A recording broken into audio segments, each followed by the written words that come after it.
Last night on the 2020 Coaches Caravan, of course, we caught up with Steve Ensminger. We talked about that in hour number one, about the offense.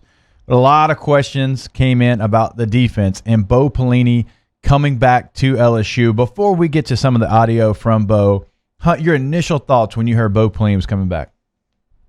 Because I think our listeners know my initial thoughts. I was a little bit surprised the first time I heard that name because it's just generally that it feels like a retread. But then you start to think about it more and more, and you're like, no, this guy's had a lot of success in a football coaching career and a lot of success here. And I'm all on board for it. I think a lot of what LSU's done is go for the young, hip guy, but of course that's not the case with Steve Ensminger. That's not the case here with Bo Pelini. He's got a great chance to work. The game is different than it was when he was here the first time. You can't put up those numbers anymore. You just can't stifle offenses in college football anymore and hold teams to an average of 11 points per game. It's just not. Can't do it, but he's going to have so much talent, and he's seen spreads, and he's seen. So I think it's going to be just. I think our listeners, like I mentioned, know my thoughts on it. I love it. His energy, the philosophy that he has, the aggressive nature of his defense. I love what he's going to be able to do in some of these third and long situations to get after the quarterback. And this is a guy that had success at Nebraska as a head coach. They would take that back in a heartbeat. He was winning 9 and 10 games every single year. Then he kind of went back home. He went to Youngstown, where he's from, where his family's from. And I'm sure he was going to be okay coaching at Youngstown State until he decided to retire. But then this opportunity came, and I asked him last night, and he talked about, going into his thought process coming back. Of course, he said it made sense professionally, but then his family was on board as well because they loved their time at LSU. So I'm excited to have Bo back in the fold. And in fact, here is Bo Pelini on that defensive philosophy that I like so much. Yes, that's what it's all about. It's not about, having the flavor of the day defense or about trying to get kids to buy, I don't know, how do I say it?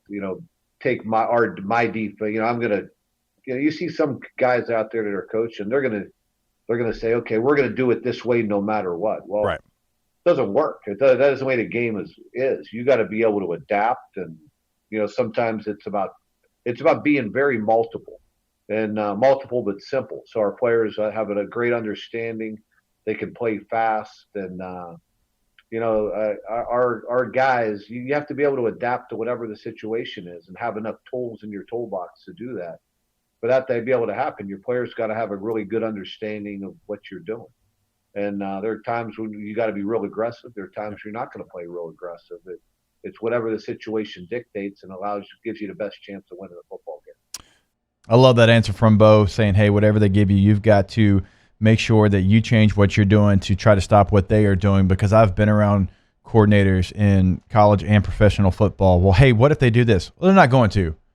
But what if they do? And so many coordinators get stuck in their ways, and what they've done in the past has worked so many times that they don't want to change it, but you have to change. To your point, when you just said it, like you can't, hold teams to 11 points a game anymore because the offenses have evolved. And that's what Bo's saying. Hey, things are going to change. Things are going to happen.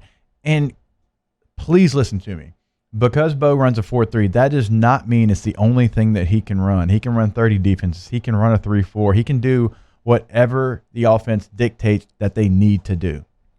I'm curious, and this is kind of off topic a little bit, or at least changing lanes, but what's the first 4 defensive linemen out there? I know Shelvin. I know Logan. I don't know where Logan is, but what's the first 4 out there? We asked him that question, and he mentioned, some Andre Anthony, B.J. Ojolari was another guy, and T.K. McClendon. This is a guy that came here as a tight end. In fact, he caught passes last year. I think he caught, 2 passes maybe as a tight end last year. They moved him over, and I would be out there last year, and he would do some things on scout team as far as the defensive end. I'm like, okay, he's got some juice. He can do something. Bo loves him, and Bo continues to talk about him. I don't know if you're going to have 2 guys that are out there 80% of the time. I don't know if it's going to be guys that continue to change. But right now, Andre Anthony and TK McClendon, that's the names that have come out of Bo's mouth the most. So they look like potential starters. But BJ Ojulari is a guy that, yeah, he's a freshman, but he was here. He's been here. And I know it was only 3 practices, but Bo talked about him. They love this young man. And as we all know, being a freshman in college football, that doesn't mean anything anymore. Like back in the day when I was here, it was like if you didn't redshirt, that was a big deal. You felt like you were really something if you didn't redshirt. Now nobody redshirts. Yeah. Everybody plays. Sometimes an offensive lineman, but that's about it. Or a quarterback if he's not going to play. Yeah. But you can pick the positions. We're used to, like Tyson Jackson redshirted in our class. He was a number 3 overall pick. So just to kind of give you an example, Tyson Jackson would never redshirt in today's college football. I think the example that Hannegriff always brings up, and it comes to my mind too, is you saw that era kind of ending when Michael Brockers left after his redshirt sophomore year. And you're going, wait a second. I just wasted a year where he didn't give us anything? Like, no. You got to play. God, you imagine having that guy for... Those defensive fronts were good with Logan, Mingo, Montgomery, Freak. Josh Downs was in there. Let's stay with the defensive front because I do think that's important. So many people, and I've heard people that do shows, people that call into shows, and just from fans, how are you going to go from a 3-4 to a 4-3? You got a guy who plays only a zero-nose technique. A zero nose is a head-up shade. A head-up shade on the center is no different than a head-up shade on the guard, is no different than a head-up shade on the tackle. You teach it the same. And so you teach technique, you teach shades, and yes, it's going to be different. But when you're a talent like Tyler Shelvin, that is not a one-trick pony. You're not talking about the Mount Cody that Alabama had. Look, I played against him in the NFL. He could do one thing. He could sit there and he could hold a block on the center. Tyler Shelvin, in my opinion, is more than that. Here's Bo Pelini on that. You're exactly right. We talk about it. We train our ends and our inside guys the same way. We train our 6 techniques the same way as we do a 2 or a 0. And, that's the key to success. A lot of guys doing things a certain way and making sure they have an understanding of how they do it. And I can tell you this, up front, we're going to be physical. We're going to be really well coached. We're going to be fundamentally sound, and our guys are going to be aggressive and get their hands on people and play blocks. The days of being able to run up the field and sprint up the field every down and rush the fast, you can't play that way anymore with the way these quarterbacks are going to run. And you better be getting hands on people up front. I don't know why, but I always want to go back and talk about defensive tackles. I am so excited about the defensive line and the interior of the defensive line. And to your point, you just asked, somebody has to step up as far as the defensive end. And no question about that. But the interior of that defensive front with Shelvin and Logan and the freshmen they have coming in and Puaika, that is going to be a gigantic strength where, do not forget, only a couple seasons ago was one of, if not the biggest weakness on the team. Shelvin's, all signs point to that's going to be a great success story because you could have had some serious doubts his first few months on campus in terms of his weight, his work ethic, the attitude. I mean, he's just in the doghouse constantly. And finally, sometimes it never clicks. There was a defensive tackle here a few years ago, and it never clicked for him. He's out of shape, overweight. They tried to play it. Don't be scared. Say his name. Trevante Valentine. It just never worked. I don't like throwing kids under the bus like that. But it was looking like the same exact road, and he flipped it, and he just kicked butt last year. He was blowing up interior offensive lines every week. NFL scouts kept coming in and week out and be like, okay, tell me about 72. And it kind of caught LSU's personnel, you catch you off guard a little bit because a lot of times scouts will go to the perimeter, right? They're going to go to your corners, your safeties, and they don't typically start with the interior defensive lineman unless you have a number 72 for LSU football. Right. Well, I got a question from yesterday. So you had 4 first rounders or 5 first rounders this year? This year it was 5. 5 first rounders this year. And then the question was, so how many first rounders were actually on the team, meaning in the next couple of drafts? Right. And Shelvin's name popped up, like potentially because of his size and mobility. That's a guy, and obviously I think we can all say that Derek Stingley's got a pretty good chance. Jamar Chase has got a pretty good chance. Terrace Marshall has a reasonable chance. I think Jacoby Stevens. See, don't say reasonable. He has That you're part of the problem. I'm not part of the problem. I don't understand this. Go out there and watch number 6. He's awesome. He was the number 1 receiver in the country I didn't say he's coming not out. going to be a first-round pick. I said he has a reasonable chance. You need to say it with a little bit more confidence. I think you're inferring some doubt here. People on CST, let us know. You saw it. You saw it.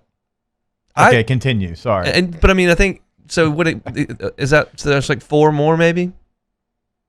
Chase, Stingley, you feel really good about. Shelvin, Marshall, Stevens. Jacoby Stevens is very interesting because I want to watch him test. I do want to see him test because he is a physical freak. Mm-hmm. And just his size and being able to play safety like he does. Let's not forget, big-time recruit coming out of high school. Now, when he got here, he was trying to find his way. They were trying to move him everywhere they could to try to find a spot for him. And then he finally found his spot. Well, let me tell you somebody that's pretty excited about Jacoby Stevens, and that's Bo Pelini. Yeah, Jacoby is I can't even tell you how excited I am to have him in the system. He can do so many things. And I made the comment when I first started watching him. I said, wow, the NFL is going to be licking their chops over this guy because he can play up, he can play deep, he can cover, he can blitz, he's physical, and on top of it, he's a high character, high leadership type of guy. So I'm excited about him.